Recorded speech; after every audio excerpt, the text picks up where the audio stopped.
Tudo bem, pessoal? Parem tudo porque pegamos Harley Pasternak com a mão na massa. Eu não sei o que está acontecendo este ano, gente.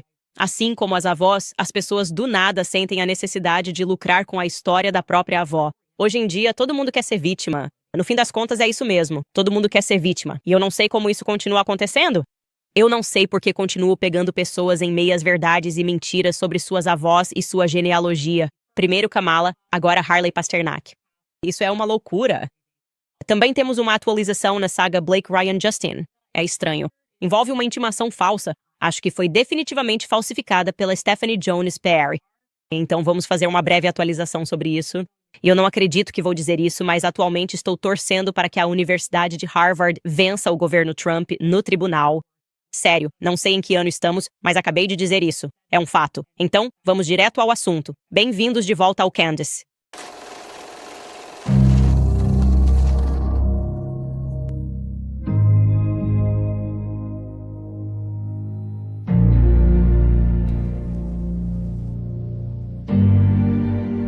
Esse é o ano do golpe da vovó, pessoal.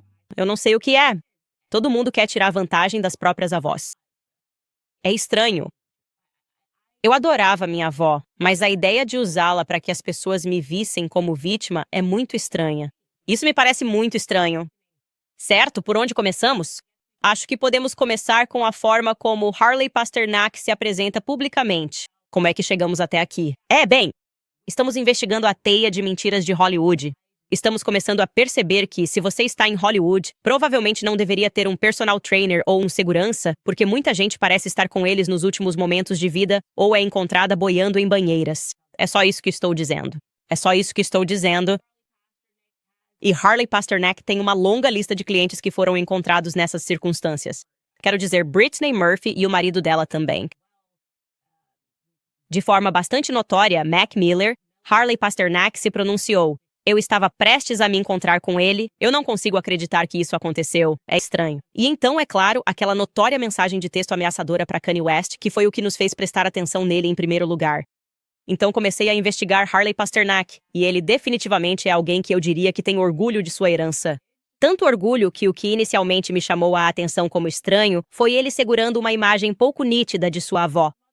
Essa imagem tão distante. Essa seria supostamente Lucy Pasternak, que ele afirma ter sido uma sobrevivente do Holocausto, e não apenas uma sobrevivente, mas que esteve no pior campo, Auschwitz. E diz, esta é uma foto da minha falecida avó, Lucy Pasternak. Ela era da Transilvânia e sobreviveu a Auschwitz. Muito do que sou hoje é por causa de quem ela foi. E ele tem essa garotinha adorável segurando a foto, mas não é uma foto de perto. E eu simplesmente não consegui confirmar isso. Achei estranho não conseguir confirmar isso. Como eu disse, eles sempre foram muito criteriosos em documentar exatamente quem saiu de Auschwitz e sobreviveu. Normalmente, você consegue encontrar as histórias dessas pessoas.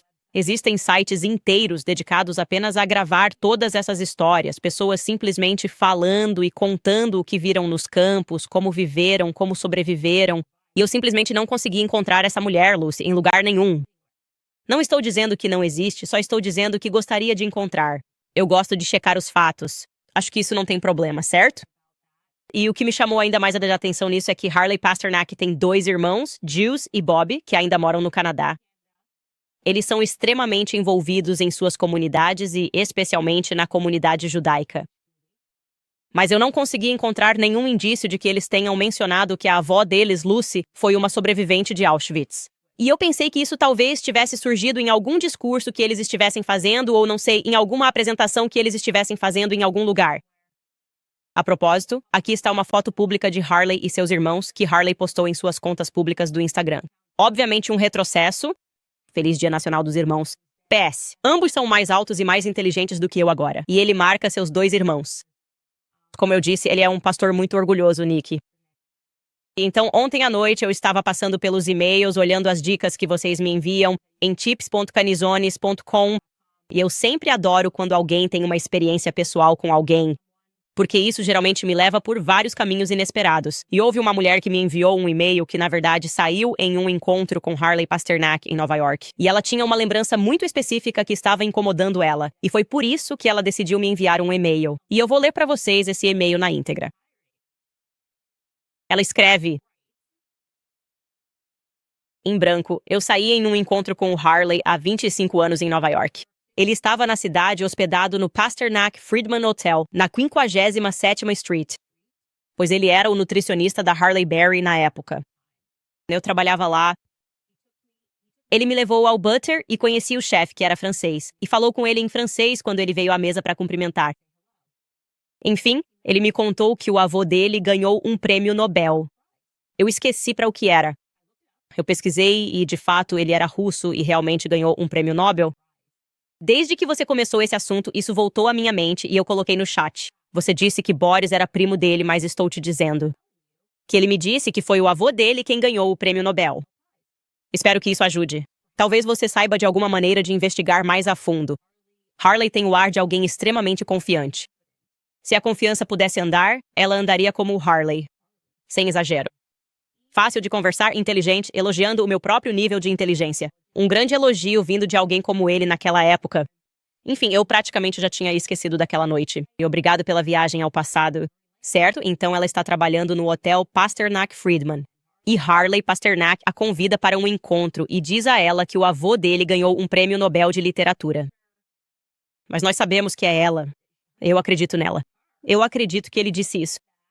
Mas isso não faz sentido, a menos que o avô dele seja Boris Pasternak, a pessoa que dissemos ser um primo. Obviamente, Boris Pasternak trabalhou com a CIA. Eles divulgaram que ele era o escritor do Dr. Zhivago. A CIA obteve este livro, colocou as mãos nele e o distribuiu.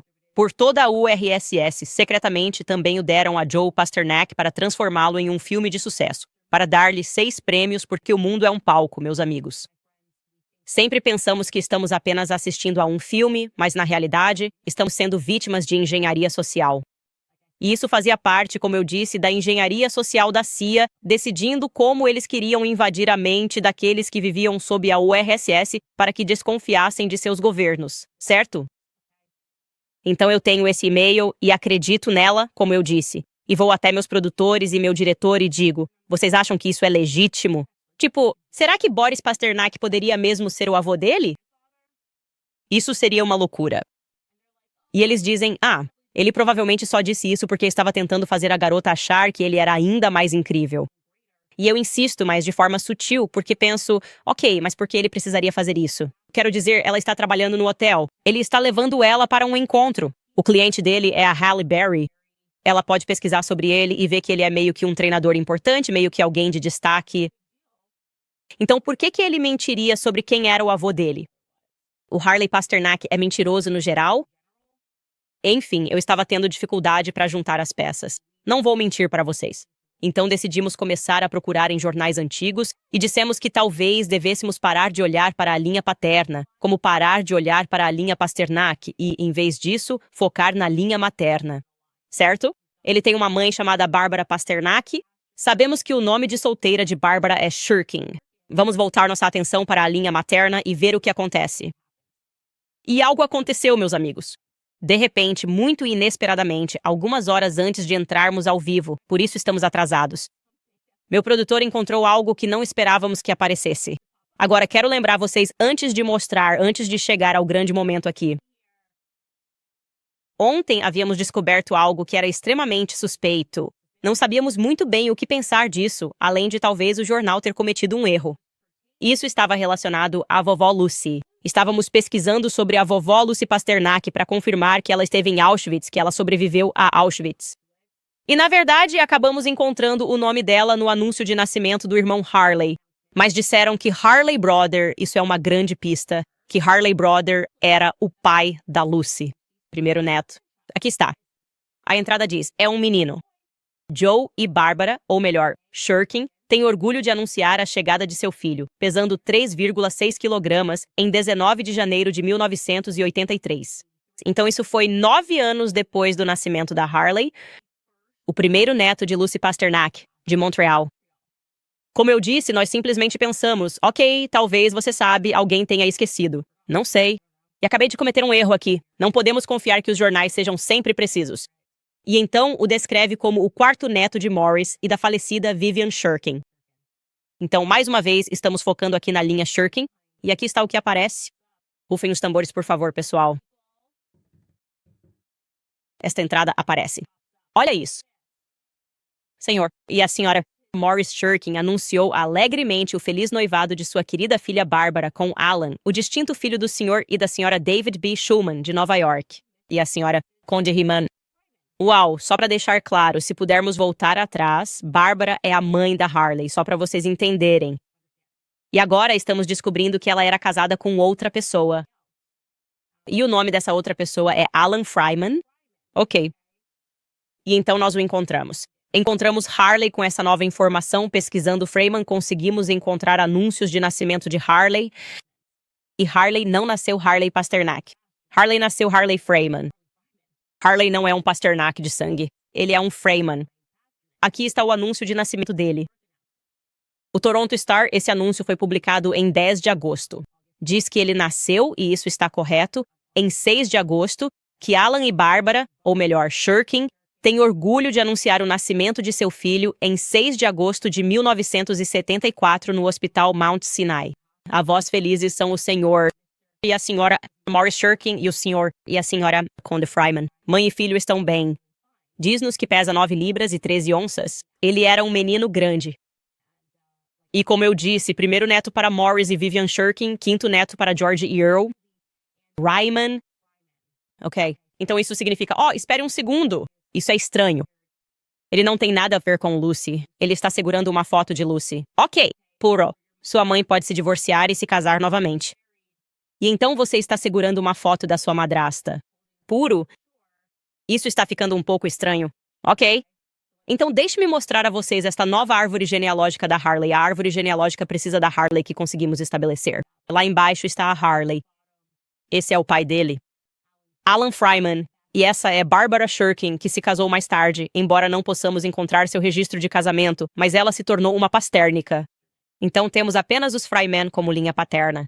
Agora, se você é como eu e está tentando racionalizar isso, provavelmente está pensando, ok, bem, se a mãe dele se divorciou e se casou de novo, talvez o pai biológico simplesmente não fizesse parte da vida dele. Isso acontece o tempo todo. Viemos de uma época, uma era de famílias desfeitas, pais ausentes. Talvez essa tenha sido a única avó que ele conheceu. Quero dizer, pelo menos conseguimos acompanhar que o nome dele era Harley Fryman nos primeiros 5 anos de vida. Não podemos dizer o que aconteceu depois disso. Mas não, o que podemos afirmar com certeza é que o pai dele não só estava presente em sua vida naquela época, como também está presente agora. Na verdade, o pai dele, o verdadeiro pai, Alan Fryman, é tão presente na vida dele que ele me segue no Instagram. O Harley me bloqueou no Instagram, mas o pai biológico dele está me investigando e me segue. Conseguimos encontrar o Alan Fryman no Instagram porque ele me segue. Não sei se devo ficar com medo, mas ele é mais velho e eu não sei. Sinto que devo estar segura aqui, mas estou muito no radar dele. E posso te dizer que ele tem uma relação com o Harley. Ele definitivamente tem uma relação com o Harley porque agora ele é artista. Ele não foi artista durante toda a sua vida. Na verdade, eles tinham uma ótima relação, estavam envolvidos com negócios regulatórios. O pai dele estava envolvido em negócios regulatórios com táxis. Ele alugava quando vídeos eram uma tendência. Ele alugava propriedades e franquias. Não é uma família pequena que veio pra cá sem nada, ok? Agora ele é artista e o foco do trabalho dele é pintar quadros do filho, Harley. Ok, então olha isso. Essas são algumas das fotos que ele pinta. Ele está pintando ou desenhando, não sei o que é isso, talvez cartoonizando. Eu não entendo nada de arte. Não tenho vergonha de admitir isso. Mas esse é o Harley. Essa é a filha do Harley. E esse é o Harley comentando com olhos de coração nessa foto. Ele vende essas, só para deixar claro, ele vende essas obras de arte. Ele tem um site. E como eu disse, um tema recorrente é que ele está desenhando fotos da neta dele. Ele tem fotos da filha do Harley e dele abraçando a filha. Então ele faz parte da vida do Harley. Muito estranho que quando você entra na conta do Harley não consegue encontrar nenhum vestígio dessa pessoa. É como se ele não quisesse que as pessoas pensassem nele como um Fryman. Então é interessante, pessoal. É muito interessante. Quem é Harley Pasternak? Eu não sei. Talvez ele tenha sentido pressão para se tornar, para ser consumido por essa identidade de ser um verdadeiro pastor. Nick, eu acho que é uma discussão interessante. Por que alguém escolhe mudar de nome se o pai ainda faz parte da vida dele? Essa é uma conversa difícil de se ter. E é normal, com seus meio-irmãos, ser o único irmão que só uma vez declarou algo? que sua avó, que ainda não conseguimos confirmar, então sua madrasta, que ainda não conseguimos encontrar, e apesar de todos os e-mails que temos, ninguém conseguiu confirmar que existiu uma Lucy Pasternak que sobreviveu a Auschwitz, o que é muito alarmante para mim. Esse é o golpe supremo. Esse é o golpe da Kamala Morris. Se ele inventou isso e apenas tirou aquela foto achando que ninguém descobriria, isso significa que ele tem problemas. Isso significa que ele é um mentiroso e do pior tipo, o tipo de mentiroso que nunca deveria ter qualquer poder. É assim que eu o vejo, aliás. Eu não gosto da cara dele. Eu nem gosto da cara do Harley. Tudo no rosto dele me causa repulsa. Não confie nele. Não. Acredito que é tudo mentira. Ele é como um mentiroso treinado. É o que eu acho. Mas já que estamos no começo disso, eu fico me perguntando: se ele passou, e talvez seja por isso que tive tanta dificuldade em encontrar qualquer documento sobre o início da vida de Harley Pachunik, inclusive só tentando encontrar registros militares, coisas desse tipo. Talvez ele tenha usado o nome Freeman por um tempo, de modo geral. E talvez isso não seja algo que ele queira que seja divulgado. Ah, bem, o que você quer e o que você recebe quando começa a sair por aí dizendo para as pessoas que vai drogá-las, tirar os filhos delas e mandá-las de volta para a terra do nunca, são coisas diferentes. São duas coisas diferentes, sabe? Você não tem mais o direito de decidir quando as pessoas começam a olhar para você e se perguntar quem diabos você é e por que parece que tantas pessoas ao seu redor simplesmente perdem a cabeça. Você é tão sóbrio, tão incrível, tão focado e tão em forma. E mesmo assim, as pessoas ao seu redor estão todas enlouquecendo. Ele até treinou Ellen Page, que agora atende por Elliot Page. É simplesmente incrível as pessoas quando você olha a lista de clientes dele e só fica se perguntando: por que alguém iria procurá-lo para ficar saudável? E o mais explosivo, aliás, é que ainda estamos investigando a família Pasternak, obviamente, porque foi isso que ele prometeu. E o que descobrimos, voltando a Joe Pasternak, o patriarca, lembrando você da MGM, um dos fundadores de Hollywood, por assim dizer, ao lado de Sam Katz e outro indivíduo dos estúdios Paramount, se olharmos para ele como o patriarca dessa família, ele... O que achei imediatamente estranho é que sabíamos que ele tinha 4 filhos, mas a Wikipédia só confirmava 3 deles. Assim que pesquisei sobre ele, apareceram 4 filhos, mas por algum motivo, tivemos muita dificuldade em identificar quem era o 4º filho. E eu posso mostrar quem eram esses 3 primeiros filhos. Então, voltando a Joe Pasternak,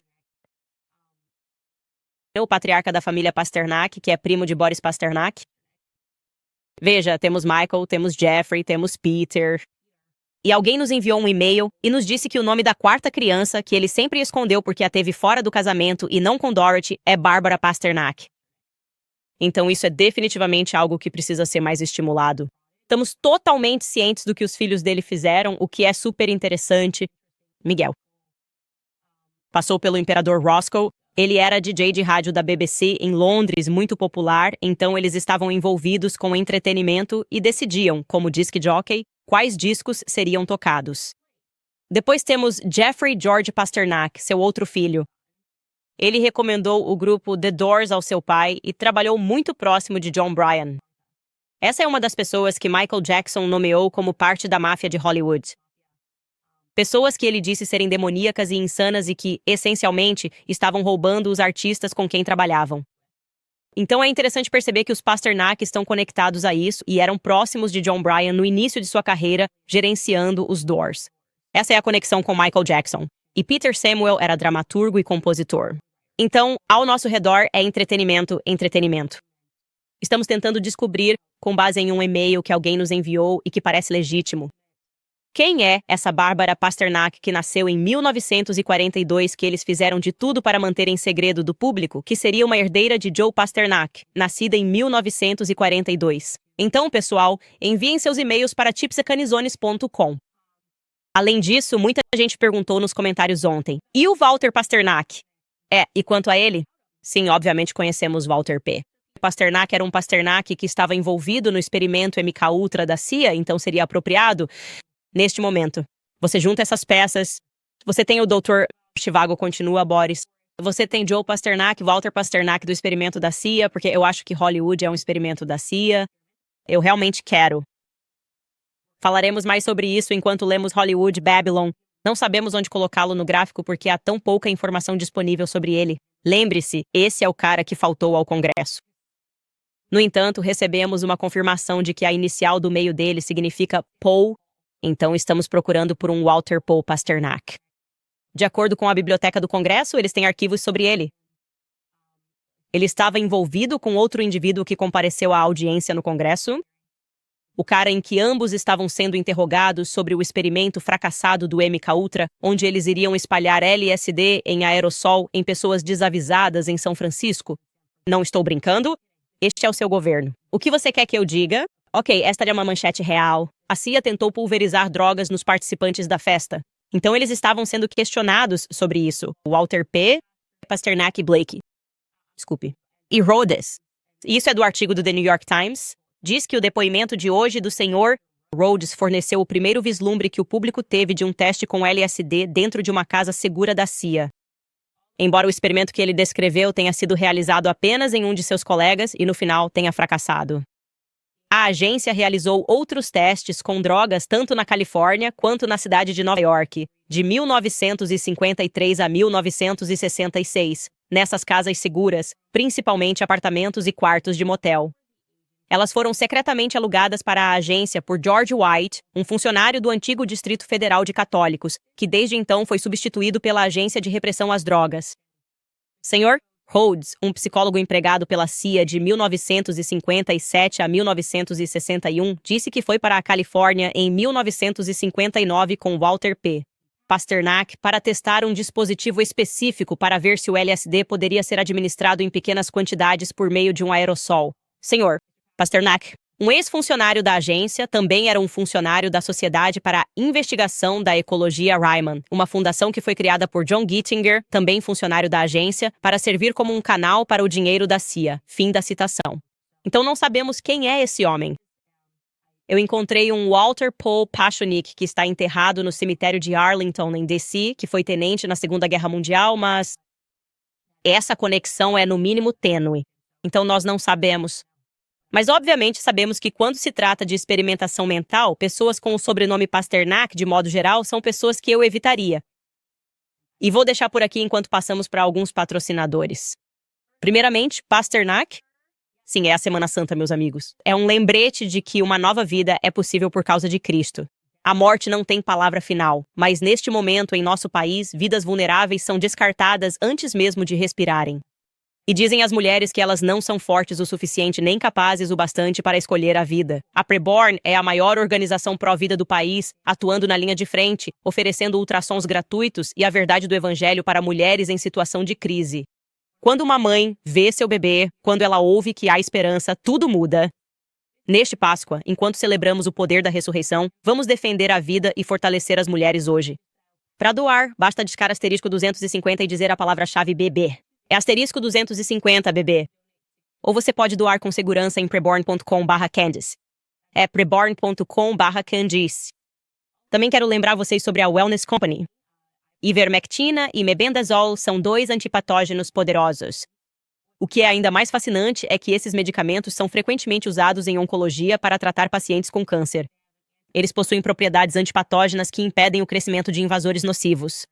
Ou até mesmo têm o potencial de retardar o crescimento anormal de células. Você sabia que 60 milhões de americanos têm parasitas? É um número bem assustador. Os parasitas invadem seu corpo silenciosamente. Eles causam estragos no seu intestino, nos seus níveis de energia e até mesmo no seu cérebro. E o sistema médico convencional? Eles não querem que você pense sobre isso porque uma boa limpeza poderia realmente mudar sua vida. A Wellness Company tem uma solução para você. É ivermectina mais mebendazole. Soluções antiparasitárias aprovadas pela FDA combinadas em um único combo de limpeza.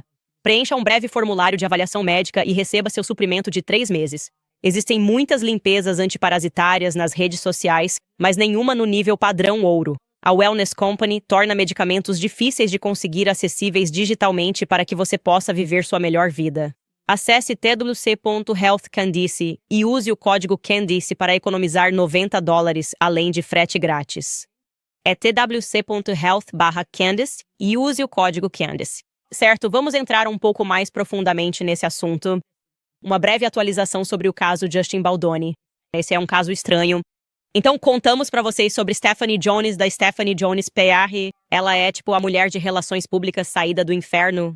Todo mundo tem medo dela. Ela é casada com um sócio da WME. Hollywood é uma cidade pequena, uma gangue, e basicamente, se você mexe com um deles, mexe com todos.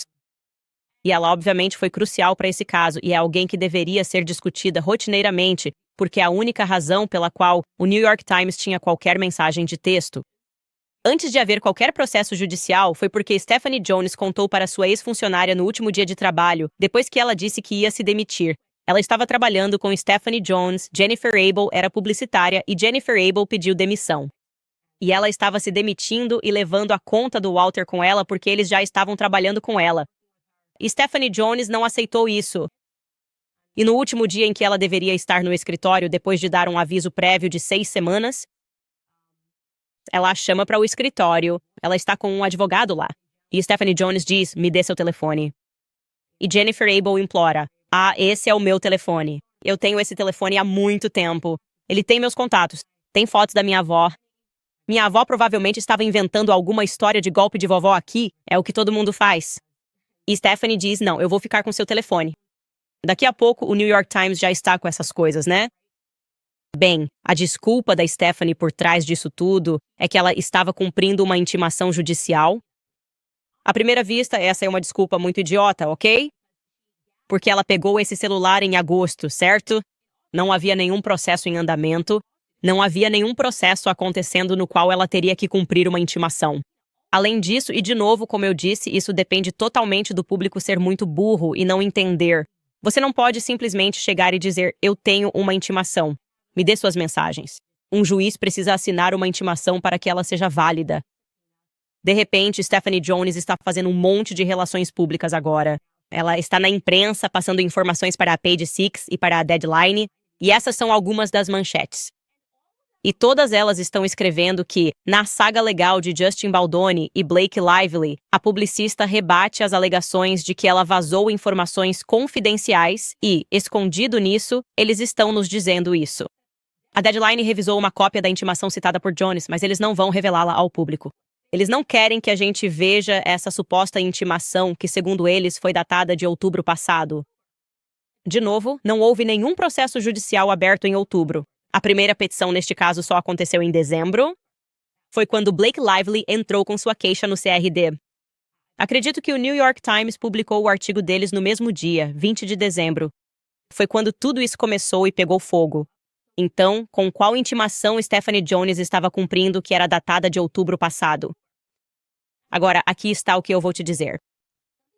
Algo que me chama muito a atenção é o fato de que a equipe jurídica da Blake não está reconhecendo nenhuma intimação que eles tenham enviado para Stephanie Jones. Nem o Ryan está reconhecendo que enviou uma intimação para Stephanie Jones. Basicamente, Stephanie Jones está sozinha, à deriva, no meio do rio, dizendo que estava cumprindo uma intimação. E agora ela está ligando para os amigos dela e eles dizem, sim, vimos uma intimação. Não podemos mostrar para o público, mas está datada de outubro. Bem, isso é problemático para todo mundo. Se essa intimação está datada de outubro. Ok, e você está nos dizendo que isso foi enviado. Esse é o mesmo mês em que notamos que o The New York Times tem alguns dados que mostram que eles estavam trabalhando em um artigo. Olhe para os dados. Estamos dizendo isso desde o começo. Isso nos mostra que em 31 de outubro de 2024, o New York Times começou a trabalhar nesse artigo com as mensagens de texto de Jennifer Abel que já estavam sendo incorporadas nele. Então, para mim, parece muito mais provável que a história seja de Stephanie tentando encobrir seus rastros e que Stephanie conseguiu essas mensagens porque estava com raiva de sua funcionária. Ela estava com raiva de Jennifer Abel porque, como você ousa me deixar e como ousa levar um dos nossos clientes com você? Uma conta da qual eu não me importava, que era pequena demais para mim, na qual você estava trabalhando. Como você ousa fazer isso? Ela pegou o telefone dela e buscou vingança. E eu acredito que Ryan topou, Blake topou, ela topou, o New York Times topou e todos começaram a trabalhar nesse exposé, que foi provado ser fraudulento por Brian Freeman lá em outubro. Então, o que ela está fazendo vai prejudicar o caso do New York Times, vai prejudicar o caso do Blake e vai prejudicar o caso do Ryan. Isso vai ajudar o Justin Baldoni porque eu estou dizendo essa intimação não existe. Tem algo errado aqui. Ok, uma intimação significa que um juiz autorizou. E deixa eu te falar, pessoal, é questão de bom senso. Se você está tentando intimar as mensagens de texto da Jennifer Abel, por que está indo atrás do antigo empregador dela? Eu não tenho direito sobre isso, esse não é um pressuposto que qualquer tribunal faria. Eu não tenho direito sobre as pessoas que trabalham para mim, eu não tenho direito sobre os telefones delas. Se alguém quisesse intimar. As mensagens de texto da Savannah, Por que você enviaria para a minha empresa? Tipo, por que você pensaria, eu tenho direito, essa pessoa trabalha para você? Então eu tenho direito às mensagens. Eu diria, ok, bem, você tem que colocar o nome dela na intimação. Você não precisa de mim e do meu escritório para se envolver e dizer, me entregue o telefone. Você é o tribunal, você é o chefão, você é o juiz. Você vai e informa a Jennifer Abel que ela tem que entregar as mensagens dela. Eu não quero ter nada a ver com isso. Eu já tenho coisa demais para lidar. Isso é altamente suspeito. Estou te dizendo, esse é um grande ponto de impasse. Tem algo errado com essa intimação que ela alega ser de outubro, quando nós não tínhamos, nem sequer, tínhamos uma queixa no CRD em 20 de dezembro. Nós nem sequer tínhamos um processo judicial. Uma queixa no CRD não é um processo judicial. É uma queixa apresentada ao Departamento de Direitos Civis. Nós só recebemos nosso processo judicial em 31 de dezembro. Foi no final de dezembro que os processos judiciais de verdade começaram a aparecer. Então fiquem de olho nisso, pessoal. Estou dizendo, isso definitivamente é algo para ficar de olho. Ok, última coisa que quero abordar.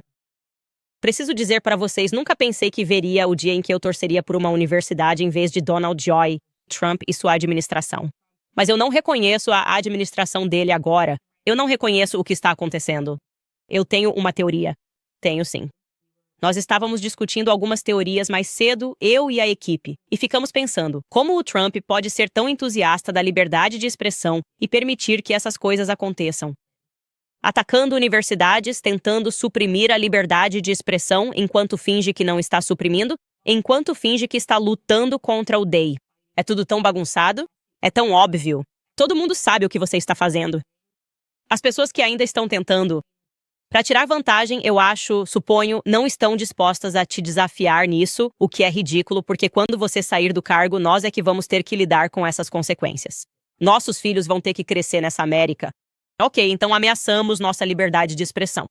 Não vale a pena. Então podemos ter pompons e fazer barulho por alguns anos, depois dizer, ok, bem, sim, agora isso fede porque, estamos sendo presos por algo errado. Acho que pegamos David Freeman. Sim. Prendam-no. Prenda Tucker Carlson e Candace Owens. Pegue-os. Eu amo isso. Todo mundo consegue ver o que está acontecendo à esquerda e à direita. Então, para te dar o contexto, obviamente, depois do dia 7 de outubro, houve inúmeros protestos estudantis em todo o país. Alguns ficaram violentos, outros não. Mas o que aconteceu foi que as pessoas começaram a exigir que as universidades adotassem suas próprias definições de antissemitismo, especialmente a nova versão atualizada da IHRA. Definição de antissemitismo que eu acredito que acho que foi elaborada pela ADL, se não me engano, se me lembro corretamente, a ADL que montou isso. Nada de bom vem da ADL. A história deles é que, inicialmente, eram uma gangue que se tornou mainstream e o trabalho deles é suprimir a liberdade de expressão e difamar pessoas, não defender pessoas contra a difamação. Na verdade, eles são os difamadores. É por isso que acho que eles são espertos ao se chamarem de Liga Antidifamação, quando na verdade rotineiramente praticam difamação. Enfim, isso é... Harvard recebeu um aviso de que teria que cumprir as exigências do governo Trump, certo? Basicamente dizendo como eles teriam que mudar as coisas no campus. E eles estão, de novo, a administração está tentando pintar isso como se estivessem vindo combater o DEI no campus, mas não é isso que estão fazendo. Vou mostrar para você, assim pode ver com seus próprios olhos. Na segunda-feira, Harvard se tornou a primeira universidade a desafiar abertamente o governo Trump, ao exigir mudanças radicais para limitar o ativismo no campus. Ativismo é praticamente sinônimo de campus, certo? A universidade apresenta as exigências do governo como uma ameaça não apenas à escola da Ivy League, mas também à autonomia que a Suprema Corte há muito concede às universidades americanas. A Suprema Corte há muito concede às universidades americanas. Eles disseram, em uma citação, a universidade não vai abrir mão de sua independência nem renunciar a seus direitos constitucionais, como disseram os advogados da universidade na segunda-feira. Continuaram. Nem Harvard, nem qualquer outra universidade privada pode permitir ser tomada pelo governo federal. O governo federal diz que está congelando mais de 2 bilhões e 200 milhões de dólares em bolsas e 60 milhões de dólares em contratos para Harvard, a menos que, basicamente, vamos segurar o seu financiamento até que você cumpra essas exigências. E eu vou mostrar para você, porque Harvard divulgou, o que eles estão pedindo para a universidade fazer. Primeiro, devo dizer que eles já cumpriram a exigência de adotar a definição de antissemitismo da IRH, o que é ridículo. Mas então, como você deve ler isso é que em todo lugar, e Skylar, se não se importar, pode aumentar um pouco para mim, em todo lugar que você vira a palavra antissemitismo, você precisa se perguntar qual é a definição, a nova definição de antissemitismo. Porque agora estamos falando de crítica a Israel, né? O Estado estrangeiro, basicamente.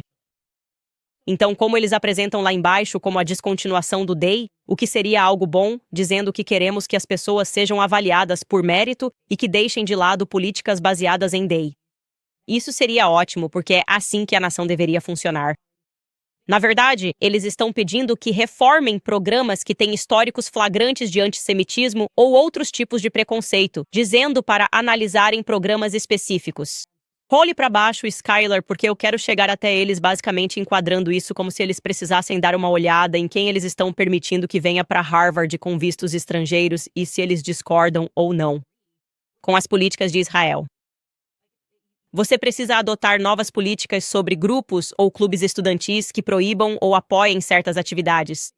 Eles estão falando sobre grupos estudantis que não se tornaram violentos, mas se opõem à agenda de Israel, o que é totalmente justo porque este país não é Israel. Não é Israel. Você tem total liberdade para criticar Israel. Quero dizer, isso é um completo absurdo. Estão dizendo que essas pessoas precisam ser suspensas, que não podem ser permitidas no campus. De novo, fazendo a gente pensar que Bibi Netanyahu deve ser o presidente dos Estados Unidos e que Trump não faz ideia do que está acontecendo. Eu tendo a achar que há alguém que diz ao Trump que a imprensa é favorável, que eles adoram isso, que as pessoas estão adorando isso. Trump não está no YouTube. Ele não está no X.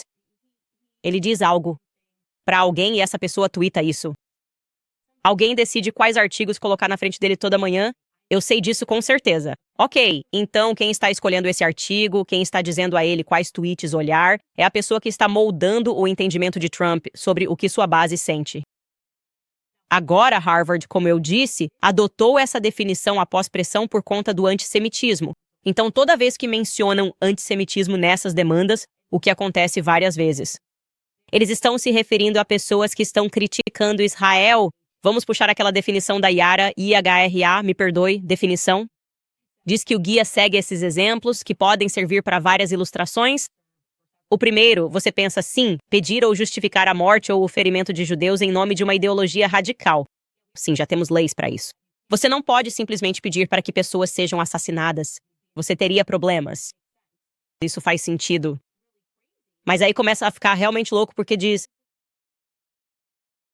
acusar os judeus como um povo ou Israel como um estado. Desculpe, isso é inventar ou exagerar o Holocausto. Aliás, isso nem é tão absurdo assim. Isso é completamente absurdo. Você deveria poder fazer isso em um país que tem liberdade de expressão. Se você disser, eu acho que os números do Holocausto foram exagerados ou acho que foram subnotificados. Isso deveria ser uma questão de debate acadêmico. Isso não deveria ser motivo para você ser suspenso do campus? Alguém poderia dizer, não, deixe-me refutar isso. Isso só existe para o Holocausto. Se você pesquisar agora a Revolução Bolchevique quantas pessoas morreram, eles vão te dar uma faixa. De 40 milhões a 60 milhões. Quantos russos morreram na Segunda Guerra Mundial? De 80 milhões a 100 milhões. Em que mundo você não poderia dizer, eu acho que é menos? Eu acho que menos russos morreram durante a Segunda Guerra Mundial, na verdade. Você vai me prender? Você vai prender as crianças? Ao invés de simplesmente dizer, deixa eu te mostrar por que você está errado? Isso parece normal para vocês? Isso é completamente insano. Vamos mostrar mais algumas coisas porque fica ainda mais louco. Diz responsabilizar coletivamente os judeus pelas ações do Estado de Israel. Aqui vai uma dica. Se você quer que as pessoas que estão se sentindo ameaçadas no campus por causa da reação das pessoas ao sentirem que seus direitos estão sendo violados, talvez não viole o direito delas à liberdade de expressão. Isso não está facilitando a vida dos estudantes deles no campus, estou dizendo, porque isso faz parecer que eles recebem um tratamento especial, já que essas regras não foram criadas para defender pessoas brancas quando o BLM estava acontecendo, certo? Essas regras nunca foram criadas para defender mais ninguém. Então estamos falando de censura de discurso. Na essência, isso é censura de discurso. Discurso que você não gosta ou que te deixa desconfortável não é violência. Você não está sendo ferido por discurso ou por ser desafiado por ideias, certo? Precisamos superar essa cultura de floco de neve. Vamos voltar ao assunto porque é quase como se fosse parte da Bíblia. Ah, essa é a mais absurda de todas. Acusar cidadãos judeus de serem mais leais a Israel ou à suposta prioridade dos judeus no mundo do que aos interesses de suas próprias nações. Prendam eles. Prendam ele. Esse cara acha que essa pessoa é mais leal a Israel. Garanto que há comentaristas aqui nos Estados Unidos que são mais leais a Israel do que aos Estados Unidos. Bom senso, obviamente. Prenda-me, Trump. Leve-me para Santos. Sim, acho que há claramente algumas pessoas. David Freiman seria um deles que eu diria que é mais leal a Israel do que à América. Meu Deus, os federais estão chegando. Você terminou. Como você ousa? É o pior tipo de antissemitismo, ouvir as próprias palavras das pessoas e decidir a quem elas são mais leais. É óbvio. Qualquer um pode ser mais leal a qualquer país. As pessoas podem ser mais leais à Rússia do que aos Estados Unidos. Talvez elas pensem, sabe de uma coisa? A Rússia tem uma comunidade cristã ortodoxa, eu gosto disso, eu prefiro isso. Talvez eu seja mais leal à cidade do Vaticano. Se você consegue imaginar uma lei que é assim, você simplesmente não pode dizer que os católicos são mais leais à cidade do Vaticano do que à América. Nós vamos prender você. Absurdo. Absolutamente absurdo e exaustivo. É como se você não fosse uma vítima porque alguém disse isso. Refute a noção. Diga que não sou. Você não pode chorar como um bebê, chutar a bola e ir para casa. É ridículo. Nós sabemos que existem pessoas mais leais ao Estado. Quer saber como sabemos disso? Porque isso está sendo até mesmo registrado por escrito. Porque isso está sendo até mesmo considerado como uma definição operacional disso. Quem criou essa definição operacional é mais leal ao Estado de Israel do que a América, porque na América nós acreditamos na liberdade de expressão. Que tal isso? Enfim, então, fazer com que Harvard adote essa definição e depois escrever o que eles esperam sob essa definição é essa supressão da liberdade de expressão. É a supressão da liberdade de expressão. Não há outro jeito. Olhe para isso. A administração Trump está lutando contra a liberdade de expressão na América.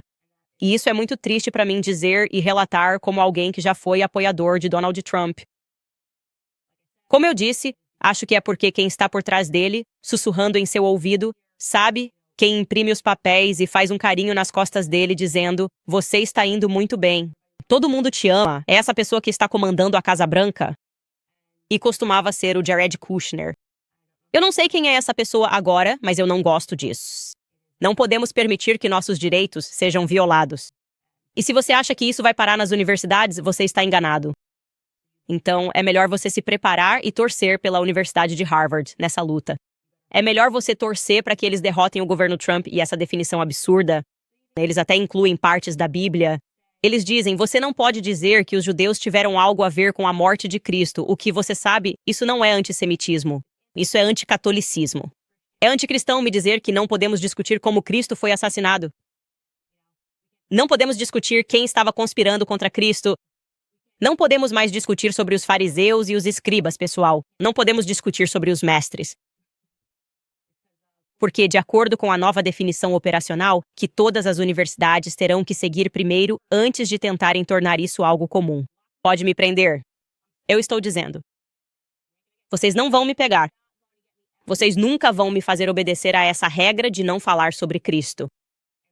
Ficar preocupado com os seus sentimentos e ignorar os fatos do que aconteceu. Então me deixem fora dessa, otários. Me deixem fora disso. Enfim, mudando de assunto, falando em otários, não caia no mesmo velho truque do celular grátis das grandes operadoras. Esses planos vêm com muitas letras miúdas, como exigir que você contrate 4 linhas, taxas de ativação e muito mais. No fim das contas, você já pagou por esse celular grátis umas 3 vezes.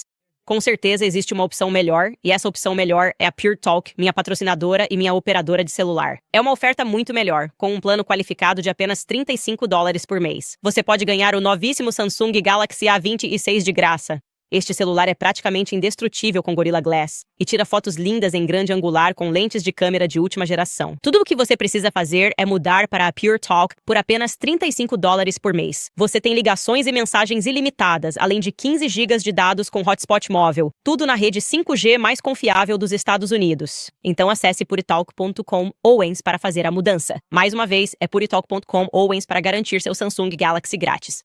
No plano qualificado ao mudar para a Pure Talk. Isso é telefonia sem fio feita por americanos para americanos.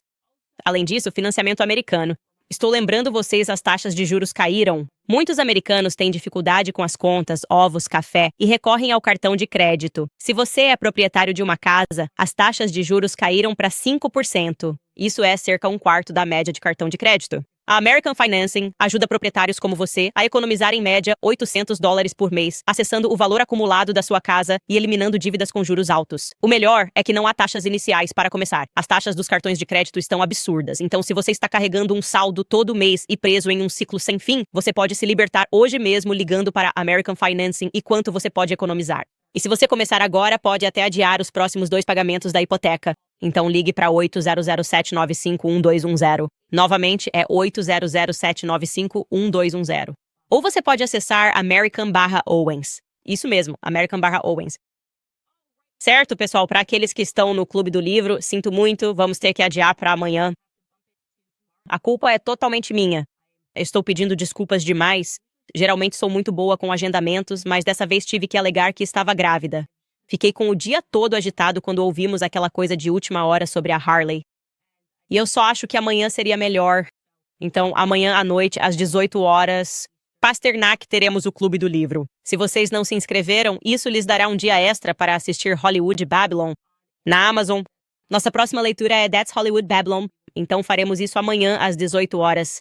Pasternak, uma combinação dos últimos capítulos e também uma espécie de relembrar o que precisamos lembrar para entrar em Hollywood Babylon. Sobre o que estamos levando de caos enquanto mergulhamos em Hollywood Babylon, o que, como eu disse, tem sido muito serendipitoso, considerando tudo o que estamos falando sobre a família Pasternak, sobre Joe Pasternak, sobre entender a Paramount, a Columbia Studios, sobre a CIA.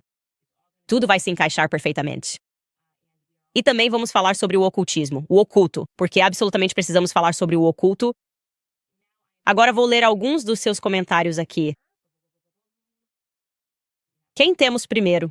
Zira Mina escreve: Eu adoro que você não está tirando o pé do pescoço do Harley. Se alguém pode chegar ao fundo de uma situação suspeita em um passado que está tentando ser apagado, reescrito ou escondido, é a Pur. Quero dizer, Candice, sentiremos sua falta, mamãe urso.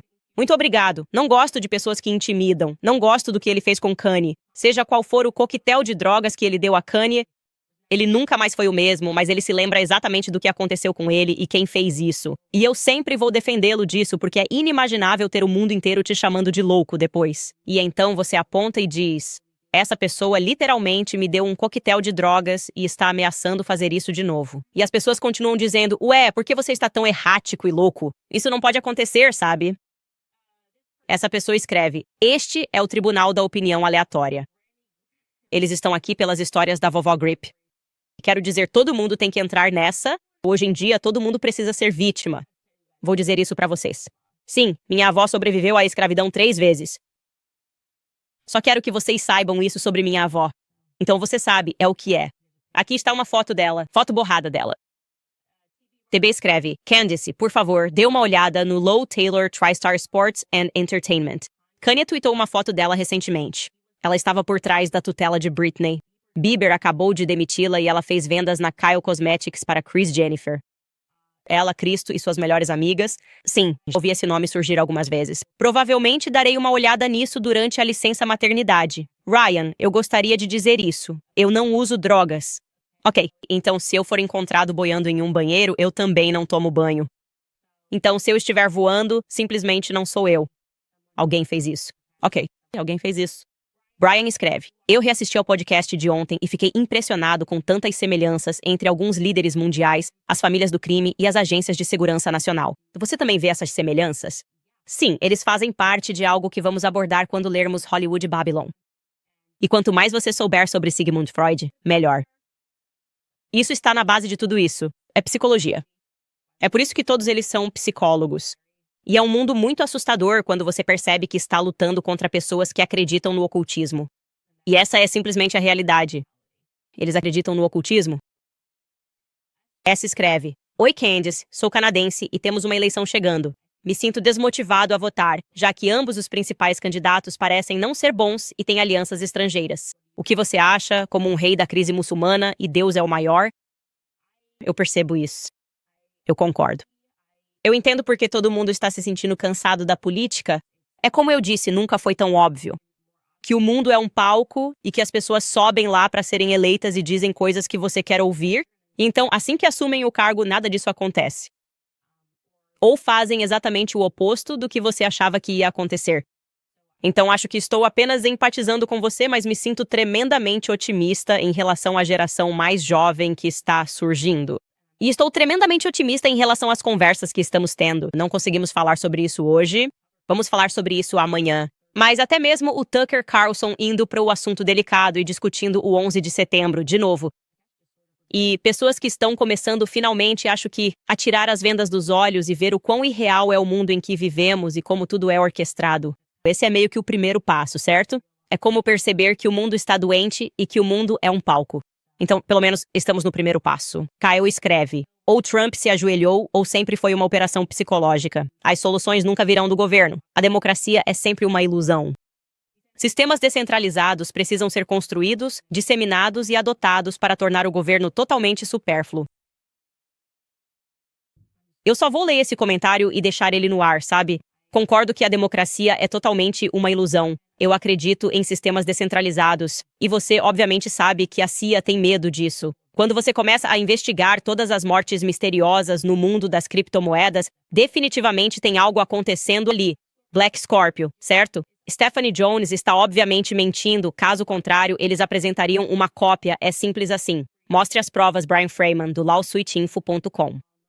Mostre tudo. Deixe a gente ler e dizer quem fala a verdade. Ela não fará isso, ela só escreve o artigo. Vou te mostrar a intimação, mas não ao público, mas houve uma intimação e era isso que eu fazia. Não, você não estava. Isso simplesmente não é honesto, Stephanie, porque você teria apresentado isso no seu próprio processo. Você teria usado a intimação como prova no seu próprio processo. Tipo, o apêndice G ou algo assim teria sido tipo, aqui está a intimação que eu recebi e com a qual eu estava cumprindo. Se você estava sendo só uma megera maldosa, apenas admita. Só admita. Builds by Taylor escreve: o sobrinho de Walter Pasternak, Paul Pasternak, deu uma entrevista por telefone em 2015 sobre o envolvimento do tio no MK Ultra. Ah, isso é interessante.